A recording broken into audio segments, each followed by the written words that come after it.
এদেশে কে আসবে আসুক, যে আসবে যে আসুক, কিন্তু আমরা এই কথা এই লক্ষ মানুষের উপস্থিতিতে বাংলার জমিনে আমরা বলতে চাই, যুবক তোমরাও বলতে হবে যে শহীদ শরীফ ওসমান হাদির রক্তের বিচার বাংলার জমিনে হতেই হবে, হতেই হবে, হতেই হবে, হতেই হবে। দাঁড়ায় বলো ইমানদার, বলো যুবক, দাঁড়াও নওজোয়ান, দাঁড়াও নওজোয়ান, বলো ইনশাআল্লাহ। হাদি হাদি হাদি হাদি হাদি হাদি।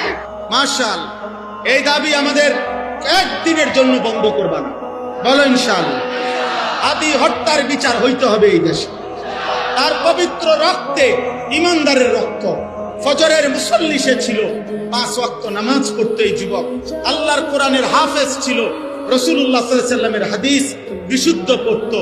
তার মা পর্দানশীল, তার স্ত্রী পর্দানশীল, তার বাবা বড় আলেম, তার ভাই বড় আলেম, সে নিজে মাদ্রাসার ছাত্র ছিল। আল্লাহ বলছে, যুবক রাজনীতি তো বহুত জনে করে, কিন্তু ইমানদার যুবক তোর ফজরের সেজদা 5 ওয়াক্ত নামাজের বরকতে আমি আল্লাহ তোর ঈমানও গ্রহণ করলাম, দেশ প্রেমও গ্রহণ করলাম, দুইটা মিলাইয়া 18 কোটি মানুষের চোখের পানির ভালোবাসা তোকে আমি দিয়ে দিলাম। এই জন্য যুবক মরলে এমন মরাই মরল, বাঁচলে এমন বাঁচাই বাইছ।